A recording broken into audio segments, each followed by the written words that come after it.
Hello, everyone, and welcome to A New Direction. My name is Jay Izzo, and oh, man, I got to tell you something.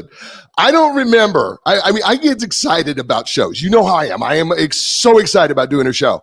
I got to tell you something. When John Rossman and I got connected together, and I got a hold of this book called The Amazon Way. Let me repeat that. The Amazon Way. I have to tell you something. I was stoked. Then I read the book once. Then I read it again a second time. Oh my gosh. This book is power packed. Okay, so the title alone, right, kind of goes, you go, oh, that's kind of interesting. But then when you read the 14 principles of leadership, right, the Amazon's 14 leadership principles, when you start looking at these and then you start going, oh, that's why they're successful. I wonder if I can apply that back to my business. Here's what John Rossman is going to tell you. Yes, you can, and you should. And he has a 15th leadership principle that maybe we'll get to, but which I think is just absolutely powerful and dynamic. See, that's the teaser. That's the teaser for you, right? But before we get to him, let's do what we do every week, right? Hey, listen, I walk you through the 4 areas of your life, right? We're 4-part people. We're physical, mental, emotional, spiritual people. And the truth of the matter is, if we are not working on ourselves every day, you know what the truth is? Because we don't stay static. If you're not growing, what's the other answer? You're dying. And so we need to be working on ourselves physically, mentally, emotionally, spiritually every day. So here's what we do on the show. Everybody around the world, and by the way, thank you for listening, everybody, and everybody watching. Oh my gosh, thank you to everybody around the world who watches, whether you're watching us on Roku, Amazon, Fire Sticks, LG TV, Samsung TVs, Apple TV. Thank you. You know what? I know you have a lot of choices. You chose us. So here's how this works, walking you through. So first of all, on a scale of 1 to 10, 1 being my training every day is bleh, or 10, my training is awesome. 5 being average, how would you rate yourself physically? What does that mean? So if you were to take like getting enough exercise, eating right, drinking enough water, getting enough sleep, if you were to take all those things together and you were to average them out, how would you say you did in the past 7 days on a scale of 1 to 10, right? Now look, the number isn't important here. It's your starting place. Because if you say to me, well, Jay, my last week, I've been awful. I've probably been a 3. Okay, you know what? Then how can we get to a 3.25? We don't have to get to a 10. We just got to get a little better, right? All right. So you've got your first number. Second number is your mental or intellectual number, right? What are you doing to improve yourself mentally, right? What are you doing to grow mentally? You have to be, one of the leadership principles in here, you got to be a learner, man. You've got to be in constant learning mode. You've got to be better at what you do. If you're going to take ownership, hint, hint, hint, of what you're doing, then you better be in learner mode, because in order to be a great owner, you have to be constant learning. So how do you do that? Well, we got to work both halves of our brain, right brain, left brain, right? You know, well, reading a book is a great way to do that, right? And if you don't read books, you say, oh, you know, I don't have time to read books. I listen to books. Okay, I don't mind you listening to a book. I think it's great. But do me a favor. Every time you listen to a book, I want you to go down and I want you to write 3 things that you learned that day from listening. Just write them down. It's what I do with my coaching clients. I say, okay, we're going to listen to a book. Whatever you listen to, whatever that period of time, write down 3 things in that period that you learned from that session. All right? Because as John said, you know what? You got to pay attention in school, right? So on a scale of 1 to 10, how would you rate yourself in terms of your intellectual growth? All right, that's your second number. Third number, right, is emotional. And you know, we talk a lot on this show about Daniel Goleman, who's written tons and tons of work, done tons of work on emotional quotients, emotional intelligence. And I basically break it down this simply. On a scale of 1 to 10, how would you rate yourself in terms of A, how well you're able to control your emotions under stress and pressure, and B, how well are you able to tap into and understand the emotions of others? That's simple, right? Whatever that number is, that's the emotional number, right? And because then you can work on it. Because here's the one thing. First of all, if you're not doing well under stress and pressure, like when somebody cuts you off in traffic, right? Well, you have a choice of how you can respond. We all do emotionally, right? And the second piece is, you know what? You have to be an active listener if you really want to understand the emotions of other people. Because Our decisions are made emotionally. And so it's harder to understand another person's position if you don't understand what they are emotionally and where they're at, which means you may have to expand your emotional vocabulary. By the way, there's Google that up because there's a tons of things that you can learn about emotional vocabulary. And then finally, the fourth number is your spiritual number, right? And how would you say you're doing with your higher power? Right? Whatever that is, how are you doing? How is that working for you? I mean, what brings you back to center? What brings you back to peace in the midst of chaos? Is it working for you? And it doesn't matter. Is it God? Is it nature? Is it something else? Is it meditation? Is it working for you? Is it making a difference? Is it changing you? Right? And if it's not, then you got to change it. So what score would you give you in terms of connecting spiritually to your higher power? Right? Those four numbers now that you have are like the air in the tires of your car. If you think about it, if the air in the tires of your car are off, right, what happens? The car veers one way or to the other. It doesn't drive right. Or if it's too low, what happens is you're going to ruin something in the car. It makes it difficult to steer. It makes it difficult to drive. But when we're at the right height, when we have the air in our tires filled right, the car runs better. Everything runs smoother, right? We get to our destination where it's supposed to be. We're more efficient. We're more fuel efficient. We are better as people. So speaking of someone who's got his tires inflated all to the right height, his name is John Rossman. And John Rossman is the author of this book, The Amazon Way. And it is part of a book series. And he's a former leader and current managing partner at Rossman Partners, an advisory firm helping clients compete in the digital era. Mr. Rossman is an expert at crafting and implementing innovative and digital business models and capabilities. He is a sought-after speaker. And you know how I feel about my fellow speakers, folks. Just telling you, hire him. It's really good. He is a sought-after speaker on leadership, innovation, and company culture. John was an executive at Amazon.com, where he played a key role in launching the Amazon Marketplace business as the director of merchant integration, and went on to have responsibilities for the enterprise business at Amazon. John's blog is the-Amazon-way. That's the, T-H-E, Amazon-way.com, which, by the way, you can download. If you go there, you can download the poster or the picture or the graphic for these 14 leadership principles. He can be reached at info@rossmanpartners.com. That's Rossman, Rossman, partners.com. And we are going to talk to him today. So ladies and gentlemen, please welcome to the show, and welcome for the first time. And I don't think it's going to be the last, my new friend, John Rossman. Welcome, John. Hey, Jay, thanks. I don't know if all my tires are quite full. You gave me some great things to think about there. So thank you for that. You are so welcome. All right, let's dig right into the book, because the book is absolutely fantastic. It's so well written, and it's just so well done. Thank you. These principles, matter of fact, you talk about these 14 principles, and there is a 15th that I kind of teased about.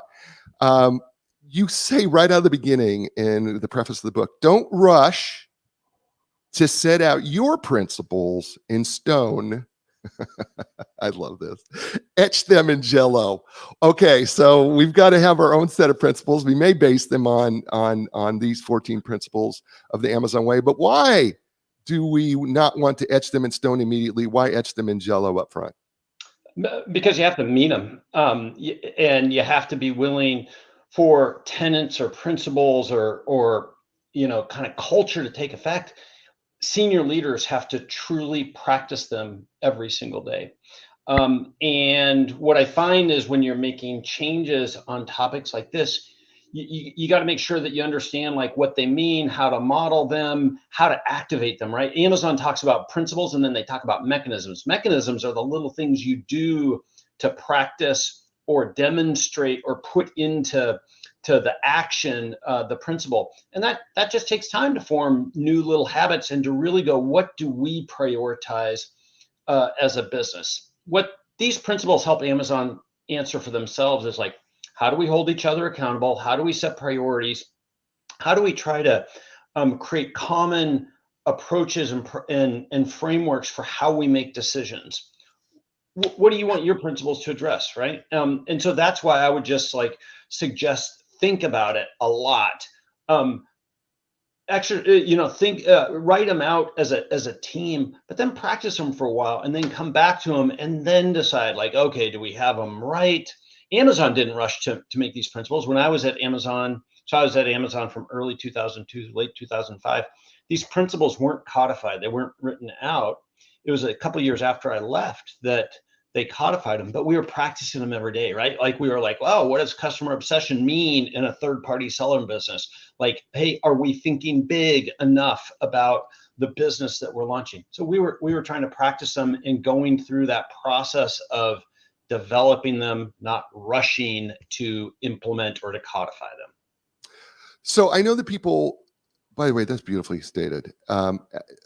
I know that people are dying to know, God, you worked at Amazon, you were with Jeff Bezos, right? And I thought in the introduction, and I think we're going to have to tell the story because it was your first year at Amazon, and and Jeff Bezos dressed you down, man. But this is part of where the story starts, isn't it? And where It you really start. is. Okay, so help people understand kind of your first real big interaction with Jeff. Well, it wasn't the first big one. It was definitely a memorable one. But so I started in 2002. We launched the marketplace business in fall of 2002. So this is in January of 2003. It's at the S team meeting. So it's a big meeting, 25, 30 people. And Jeff started off with a very specific question, which is, how many third-party sellers, we call them merchants, how many merchants have we launched this year? And I began to explain the background that essentially we didn't have any that we could launch. And he goes, the answer to that question begins with a number. So I go, 6. And then he just cut me off from there and just said, like, that's the most pathetic answer in the world, and you've allowed yourself to become a bottleneck, blah blah blah blah blah. But the message and the demonstration was insightful, and it was this, which is, although my title was the director of merchant integration, he saw me and he wanted me to act like I ran the business of third-party selling at Amazon. And so don't pay as much attention to the org chart or the titles. Act with a broad lens to business results, not just your functional compartmental results. That was the message there, and everything. And so it was a great lesson. And as I told you kind of before the show, like, I didn't write these principles.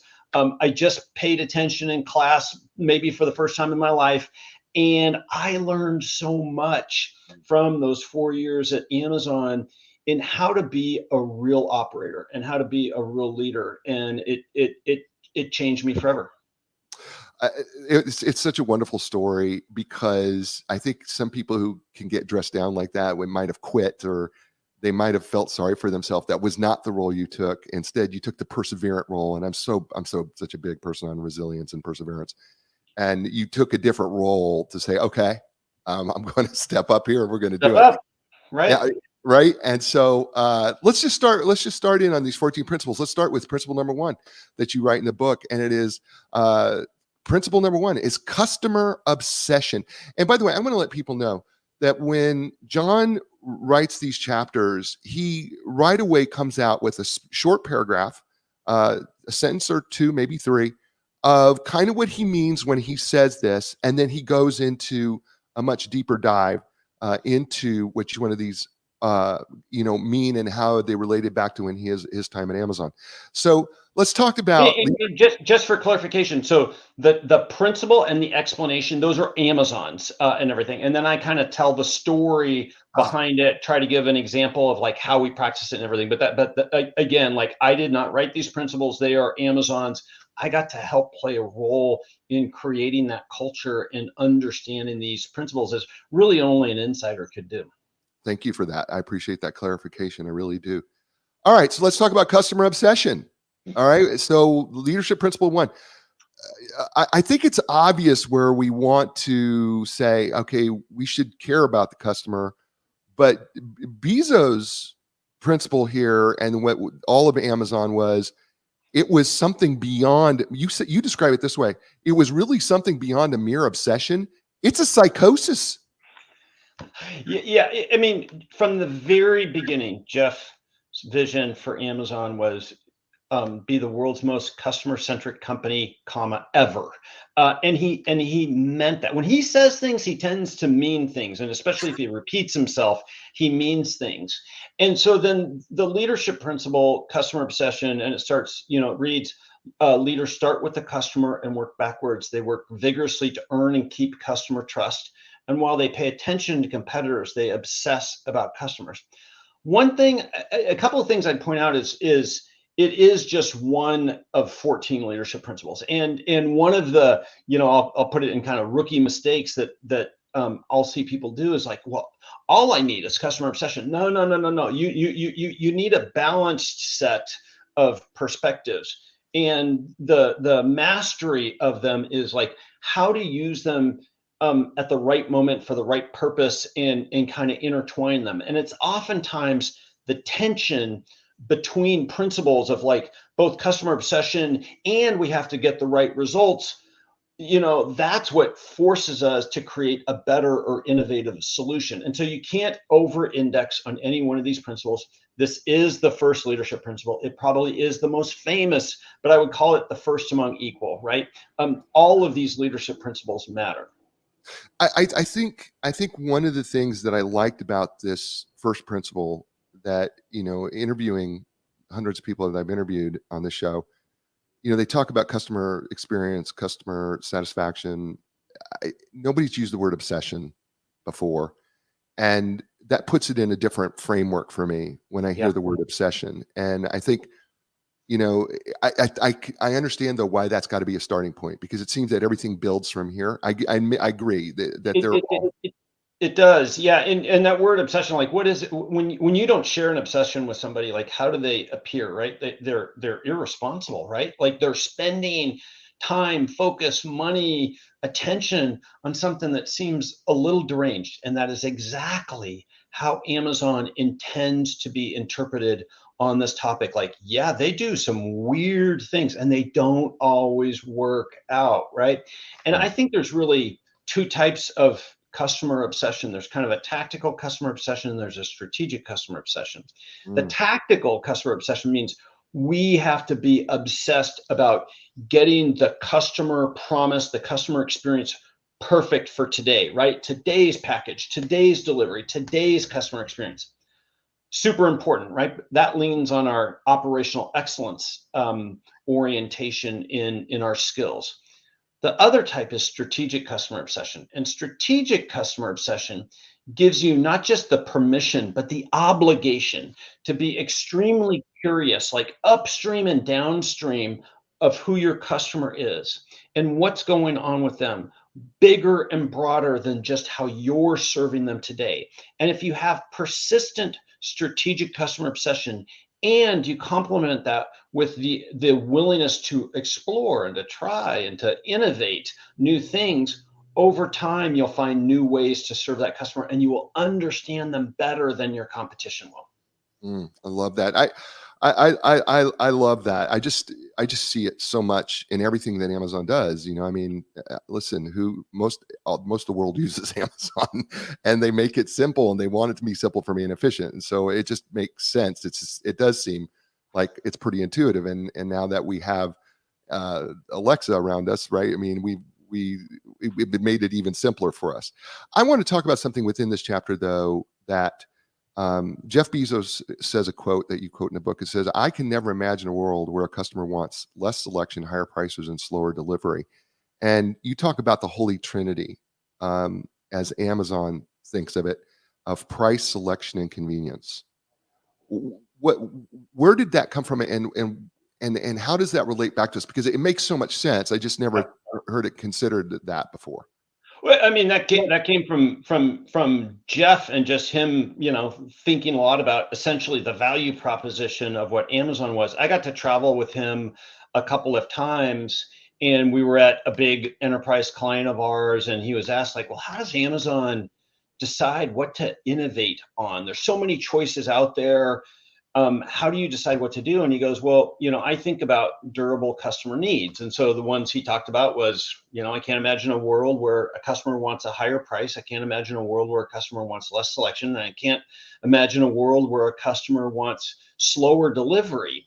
And so in general, those are the three swim lanes that we're going to continue to invest and innovate in. Again, circa 2003, there wasn't cloud computing, there wasn't all these other businesses that Amazon is in, but in retail, those are still like, oh yeah, kind of everything they do builds around those three value propositions to a customer. That's Amazon's rubric. That's Amazon's strategy relative to that. In no way am I suggesting like, well, those are the right durable customer needs for anybody else. But what are your durable customer needs? Like, what are the things that are going to transcend time for your customers? And so then how do we explore those bigger and broader? That's beautiful. His name is John Rossman. The book is entitled The Amazon Way, Amazon's 14 Leadership Principles. You're listening to him here on A New Direction. Hey, folks, listen, Epic Physical Therapy, my physical therapist, not just mine. I mean, they're actually the physical therapist of professional athletes and people all over. Listen, they offer you some of the most incredible treatments available, but I will tell you what the most important thing is. They customize the treatment that's just for you, right? So when you're ready for your epic relief, your epic recovery, your epic results, go to Epic Physical Therapy. That's epicpt.com. That's EPICPT.com. And Linda Craft and Team Realtors for more than 35 years. She has been serving the world by helping people sell their home and buy their home. And how does she do that for 35 years? Well, she creates relationships with some of the top professionals in your area. And so she's independently owned and operated. So when you're ready to sell your home or buy your home, don't look any further. Talk to her team, the Linda Craft team at lindacraft.com. That's LINDACRAFT.com.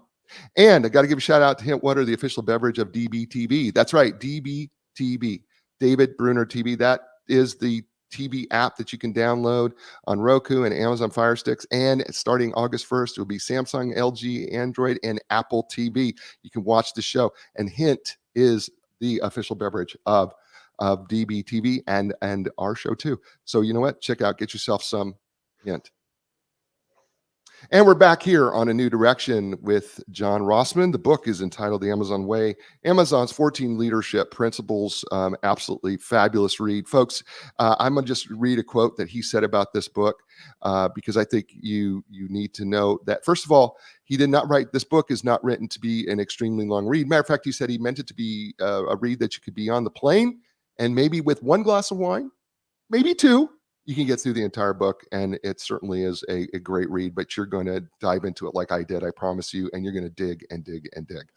All right, excuse me. John, let's go into principle number 2, ownership. What they say is that leaders are owners.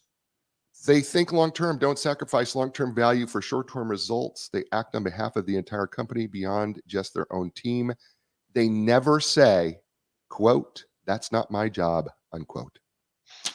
Yeah, this is probably one of the like most understated leadership principles, and especially when I work in big corporate organizations, like this is the one that they really need to pay the most attention to, because what most companies do is their teams are looking for local optimization that actually works against enterprise optimization, both short-term and long-term.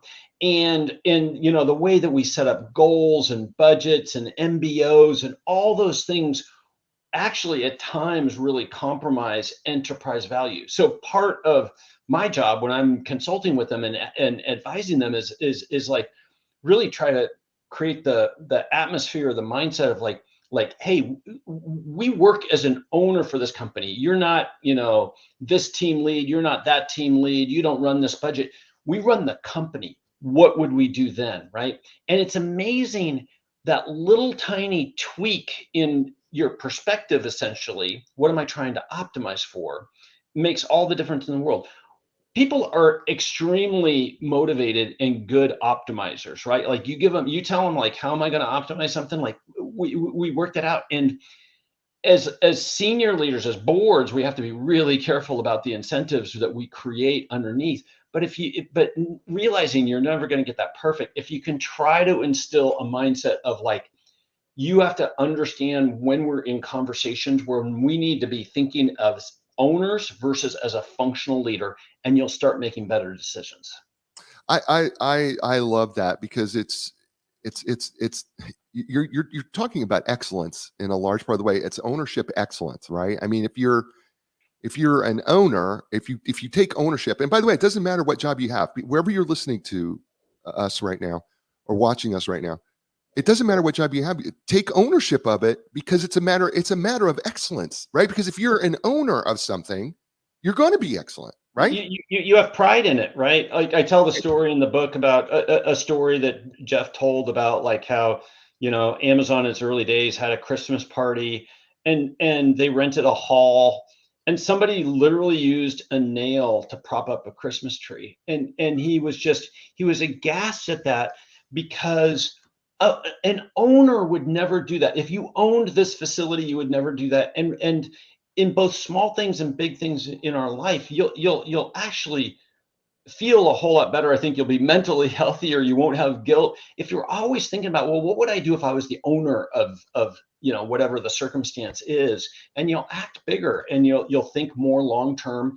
And the bet you're making is that long term thinking wins over short term thinking, and that's the fundamental bet you're making there. And I think history plays out that long term thinking is always a better mental model. Let's talk about in this chapter because I was fascinated by the open kimono effect. The open kimono. Let's talk about that because it's an important principle within this principle. Yeah, I could have put that story in a couple of different places. I could have put it in "are right a lot" or insist on the higher standards, but open kimono mindset is really a mechanism. Like, hey, how do you lead these principles? And the open kimono is about the willingness to kind of bear your imperfections first. And so if you talk about your problems, the things your team has failed at, you will not just think more critically about what you can do and your ownership relative to it. That's why it's in this chapter, because it's about owning, not being defensive relative to it. But you actually create an environment where then others go, well, here's how I contributed to that problem, and everything, right? In business, most problems are multifaceted, right? It's a system of something happening right or something happening wrong. And it's rare that it's like one single thing happened in order to create a really bad situation. Typically, it's lots of things that happened. And so that mechanism of thinking about the open kimono and featuring what you did to contribute to a situation, that's really the critical mindset that helps understand like, hey, I have to think critically about what I contributed here, even if I'm not the most obvious contributor to the situation. And again, that sets the environment for everybody else to do the same. So that's real leadership. I love that. I love that that extremeness of it. All right, let's go to number chapter. I'm going to get this out right, Jeff. Leadership principle. Yeah. I promise you, I will. I'm going to get it right. Amazon refers to them as LPs, right? So leadership principles. Yeah. Yeah. All right, so let's go to principle number 3: invent and simplify. Yeah. So this leadership principles encourages leaders to both innovate and to simplify. And what I think is most interesting about this leadership principle isn't the invention half of it. It's the and simplify piece, right? And what it does is it recognizes that simplifying is both as important and as hard as innovating. And it's absolutely true. Some of the edgiest work I get to do with clients is in simplifying not just their customer experiences and their employee experiences, but their processes, their data flows, their roles, their responsibilities, their policies. All of these things get added over time, and rarely do they get rationalized as to like, well, what's really essential and how do I create the simplest version of my capability as possible? And especially with so many great innovative digital technologies at hand, the most important things, if you want to apply AI to your business or robotic process automation or something like that, the most important work you do isn't the technology work. The most important work you do is the upfront simplification work of what your process, your goals, your approaches are, and then you can apply automation. So this leadership principle is just foundational to me, but it's the and simplify piece. It's not the innovation piece. That will come. Yeah, I think this is a principle that spoke to me. Having you and I talked before the show that I worked in university settings, and sadly, the university setting is not the simplest. I would just being honest here, and it's the design's just not simple because there's just so many layers. Innovations aren't simple. Mm, mm. Yeah, I mean, that's the thing. That's the thing that The rung incentive system, yeah. right, because this simplicity. Because I think we don't focus enough on simplicity. Right. I think we're so focused on innovating something or inventing something new that we're not focused on the simplicity part of it. And what you say is that, simple is the key to easy, fast, intuitive, and low cost. And reliable. Yes, absolutely. Right. And so that's got to be a mindset shift. But it's individual, but it's got to be corporate. That's not always the difficult. I mean, because within so many corporations that I've been in and worked with, the simplicity is not No, necessarily the mindset. no, it's not, because everybody, again, is kind of looking for local optimization versus enterprise optimization, right? Mm, This is an example where these leadership principles kind of play off of each other, right? And mm, so, if you're the lawyer or you're the procurement manager or you're the IT leader, you typically are trying to optimize for your goals and your approaches and processes, but that leads to that may give you local simplicity, but it lends towards distributed complexity. And so it's the complexity that builds up over time because we don't always see it, right? It gets hidden above us and beyond us. And so it really is, as you're saying, like it takes a team of leaders, and hence why a principle needs to be shared, and everybody needs to, if you can get everybody operating even closely to it, you're going to achieve things that other companies can't, because hey, I have the permission to call out, like, I don't think that's the simplest way to go about it. And people should go, oh, okay, I recognize why you're calling that out. You have permission to call that out. Let's rethink our position on that. and this is the problem with bureaucracy in business, right? I mean, because it does the layering of it, because you talk about process versus bureaucracy, right? It was another great lecture from Bezos. Yep.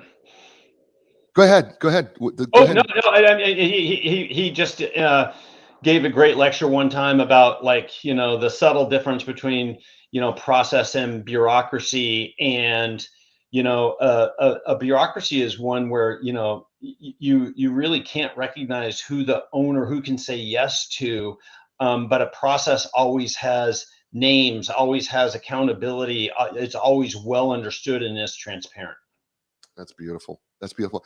One of the other things, highlights in this chapter that I saw was in the innovation piece, because I don't want to neglect that, is and it just popped out at me because it was something I just never thought of, and that was imitate the competition and don't be afraid to fail. First of all, there's two things in there that are one of the biggest one to me is so often I think we are afraid to imitate the competition because we think we got to do something original, but that's not the way they saw it and or the way you see Yeah. it. No, and there's a difference between kind of blind copying versus smart learning, right? And by Mhm. copying, really what we're saying is learn, right? Learn from your competition, learn from others, from other industries, and then apply it for your customers, right? And so you can't blind copy. You have to. Copying is really a learning mechanism to question yourself and go, oh, like, how can we do better? Here's a good example, right? And that's what your competition might be doing. So there's one other piece in this chapter that I want to talk about. It's called a deep keel. And on page 44, you have this quote: if you're going to innovate, you often need to endure others, that being competitors, financial markets, press, etc., laughing or being sarcastic or negative. Um, let's talk about deep keel, what you mean by that, and in your system of innovation. Yeah, a deep deal means you just have to be committed and trust your instincts, trust the process that you've gone through, trust what you're doing, and you want to pay attention to your competitors. You want to pay attention to what others are saying, but you have to trust yourself, right? Especially if you are making a non-intuitive move. That's when you really need to understand your deep keel. So, and there's so many examples of this from Amazon's past, but when we launched free everyday shipping, so that was in circa 2000, the reaction from the press, from media, from competitors was just like, oh, the Amazon doesn't know what they're doing. Like, they can't afford to do this. They can't continue to do this. They don't understand retail, and everything, right? If we had listened to the press and if we had been looking at short-term results, we would have reversed our position. But instead, like, nope, this is the right thing both for our customer and long term for the enterprise. And we had a deep keel and stuck with it. I'm going to skip ahead one, unless you feel like we should Nope, talk let's fourth do one. it. Okay, because chapter 5 is one that's close, just near and dear to my heart, and I think it's something that we promote on the show, which is why we call it New Direction. But it's also something is one of my number one strengths, is to learn and be curious. And you say what it says here is leaders are never done learning and always seek to improve themselves. They're serious about new possibilities and act to explore them. And you have a subtitle that comes out of this chapter that's called "It's Still Day One." Right. So explain, when you start thinking about learning and being curious, and it's still day one. How do you put that together? Well, so day one is one of Jeff Bezos' long time and an example of brilliant strategic communication where he kind of summarizes his optimism and the optimism the organization should have about the future, right? And they talk about, like, hey, we're inventors and explorers. The impact of the internet has just started. We are choosing to always be a company that is looking for the opportunity and not being defensive about it. That's what day one means for Amazon. And again, brilliant strategic communication on his behalf. And the path to get there is to be curious about new possibilities. So if you think about kind of your funnel of how you might progress on an idea, what happens too often is people go right to either the test and build phase. What they don't pay attention to is the upfront, like, how do we really learn about something deeply before we start acting on it? And so if you are curious as a team and are talking about, well, how might this concept impact our business? When should we try to do something with this? When should we test it out? When should we do a pilot relative to something? Well, then the top part of your innovation funnel is going to be so much richer, and you're going to have more success throughout the rest of your innovation pipeline. And so it really, like reading, I think, is the number one habit, but you have to read stuff that you actually either A, don't know, and this is the hardest one, that you actually don't believe in, right? Mm, And ask yourself, well, what would I have to believe in order for this to be true? Right. So if you're going, like, you're reading about blockchain, and you're like, blockchain, man, come on, that's not working, and everything, right?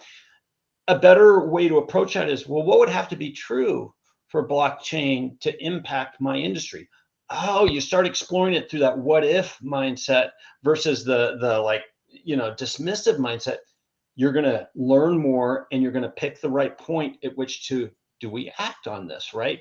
And that's what the real learning mindset is asking, like, how might this apply to our industry? And if you ask critical questions like that as a habit, as a team, you're going to be a company that has more great ideas, and your challenge is going to be how to pare down the great ideas. But it's amazing how many teams, like, they aren't curious beyond what they know or what they believe. and I would add this. that we live in a world that really doesn't really want to learn more than they have to. Yeah. I mean, I So remember. think of this. Think of the strategic advantage you can have if you create a company. Satya Nadella talks about the change that he's driven at Microsoft, right? And he said, "Well, what we've tried to do is switch from a know-it-all company to a learn-it-all company, right? Mm, Like that's the mindset of a champion: is be a learn-it-all team and company and person." yeah, see, God, this is so good because it's just my mind is racing so fast because I'm thinking through this going, if you have a learner mindset, right, then everything that we've talked about to this point, you're trying to really put inside your mind, body, soul, and spirit, trying to go, how can I grasp this and what can I get from this? How can I gather this? What can I do? How can I apply this? Is there a different way I can move this? Because I think that's what a learner mindset and a curious mindset does is they're always trying to gather more and then trying to apply it, Right. right? And I That's where the and act on it part of this principle right, is important, right? Yeah. right. Yeah, because it's some see, this starts to go all these things start to interconnect for me. When I start looking at these 14 principles, I don't see them as individual, right? I Right. see them as a that they're all connected together. Like they're it's kind of a circle, and I don't care. It's a system. Mm, Right. Yeah. mm, Which is what a circle is, right? It's a system of right, things that push and pull and interact with each right, other. And you're absolutely right. And that's the complexity of these is it's a full playbook, right? Like there's 14 of them. Uh, it's not simplistic. They're simple, but they're not simplistic. And sometimes people just want like, hey, John, tell me the two or three that I need to have. It's like, right, I don't think most situations take two or three, but right. you have a broad set of circumstances that face you as a company. You need a broad set of tenets or principles so that you're well situated for lots of different challenges and moments. Mm. Yeah, the more I started looking at these, the more I couldn't separate one from the other to make it go, okay, well, you could do without two or three that it actually couldn't do without any of them. You know, Especially if you're a company that wants to be endearing, that wants to be, famous for impacting customers and for being creative and innovative. I think if you want to be that type of company, I think you're going to need a pretty robust set of principles. Not that these are the right ones, but I think you're going to need a pretty robust set of principles. If you're not looking to create a legacy or enduring company and you kind of know what you're doing, well, then you need a set that just helps you optimize for today, but you still need a set of principles, but maybe not as robust a playbook. well, I don't know. I read something in here that says don't be afraid to copy your competition. So I think it's a Copy good them. Copy them. I think it's a good place to start. The book is Right called on. The Amazon Way. It's Amazon's 14 leadership principles. It's John Rossman. You're listening to him here on A New Direction. Folks, my two sponsors, Epic Physical Therapy and Linda Crafted Team Realtors. Well, Epic Physical Therapy offers the most advanced top-of-line equipment, the Ultra G anti-gravity treadmill, Normatec compression sleeves, my favorite, the Game Ready, which is ice and compression all in one. They're certified, trained in the most comprehensive cutting edge treatments like blood flow restriction therapy, dry needling, cupping. That's just a few.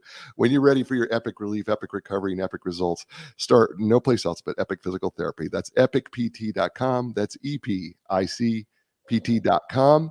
And Linda Craft and Team Realtors. Listen, her very first customer that she had in 1985 when interest rates were 18% still comes back and sees her today. And you know why? It's because she understands the power of relationships, and she understands that, you know what, when you stay continually in touch and stay related and know the people that you work with year in, year out, you know what they're going to come back and do? They're going to come back and they're going to request you in the future. And she has done that so well in her 35 plus years. So, you know what? Talk to the legend of customer service. That's what her clients call her. Talk to Linda Craft and her team. That's lindacraft.com. That's LINDACRAFT.com. And we're back here on New Direction with my friend John Rossman and his book, The Amazon Way, Amazon's 14 Leadership Principles. I'm having a blast talking to you. I could talk to you for hours about this. This thing is just so good. I hate that we're cruising so fast through it because I want to go. I want to dig deeper. I want to take a deeper dive into this, but so good. Okay, so we're gonna go to leadership principle 6, at least chapter 6, and that is hire and develop the best. And listen, this is an easy thing for us to say. When it comes to hiring people, and well, you should always hire and develop the best people. But what it says here is leaders raise the performance bar with every hiring promotion. That one sentence stuck out to me out of all of this, because to me, it's like so often we try to keep hiring the same people. But to me, what just says here is that I'm trying to hire somebody even better. Yeah, and there's some great mechanisms or techniques kind of that Amazon employs to help do that. The biggest mistakes I've made in my career have typically been hiring mistakes. And as I look back and I try to understand, like, how did I make that mistake? It was typically like I was in a rush, right? Right. I had a project that needed to get done. I had a need that needed to be filled in, quickly, and so you hire kind of the first person that hits a minimum bar, right? Right. And that's a natural human tendency for any hiring manager. And so what Amazon does to help counterbalance that, to help live up to this principle of hiring not just for today's job, but hiring people that can and are motivated to morph with the work that needs to change over time, is they have an independent party, so somebody who's not in the hiring organization, who evaluates the talent just on, like, relative to a specific job category. Do I think that this person raises the bar? And they oftentimes use the leadership principles as one measure, relative to that. And that person has a veto vote, right? They can just say no, they don't. And the hiring manager can't, well, they can scream about it, but they can't change it, and everything, right? And so that type of independent practice just helps counterbalance kind of that rush to hire, to help over time create a better hiring bar, at Amazon. And I think it's a notable and easy to implement tactic at companies to help not compromise on your hiring. Well, you have a quote here from Jeff that says that he said that it is often better to let the perfect person go than to hire the wrong person and have to deal with the ramifications.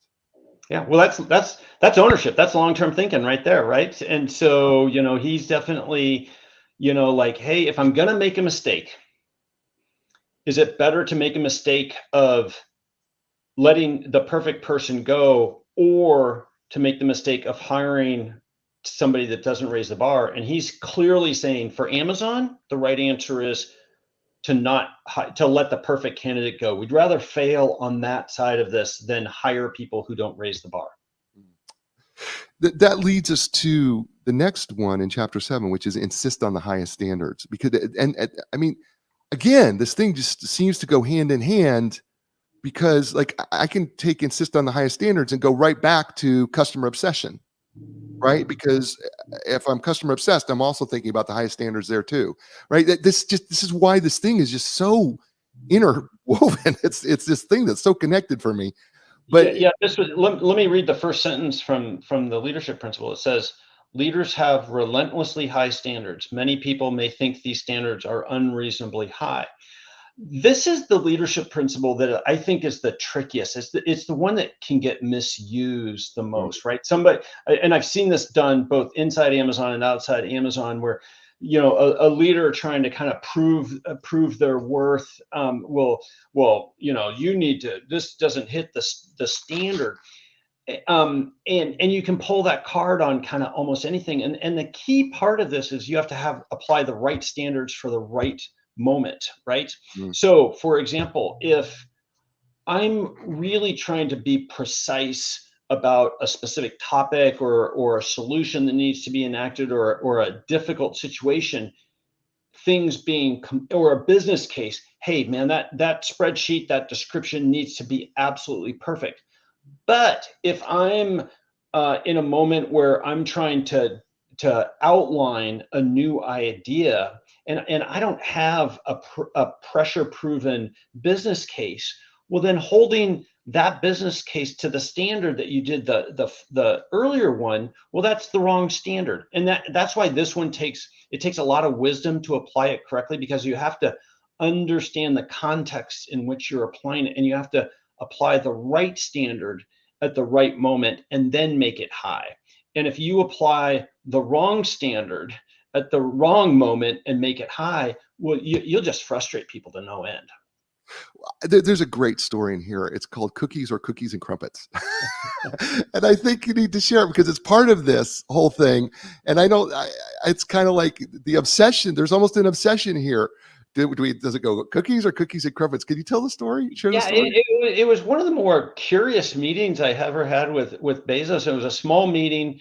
We were launching the gourmet store, and there was 3 or 4 of us in the meeting. We were reviewing the beta site, right? Like we were getting ready to go live with the gourmet site, and we were going through a site review with Jeff, which tells you kind of the level of detail he operates at, right? And we were looking at so the browse nodes are essentially like the structure of how merchandise is displayed in the store.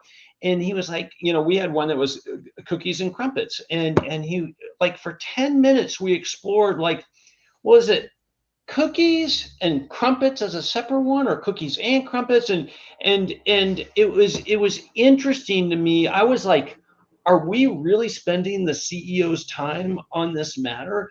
But what he was really demonstrating was, A, I think he was in a good mood that afternoon. B, was that, like, hey, you got to pay attention to the details here, and everything, right? And understand why you're doing every little detail. That's kind of what I took from, the underlying message that Jeff was sending us was like, hey, if I'm willing to spend time questioning this, you better be also questioning these sorts of things.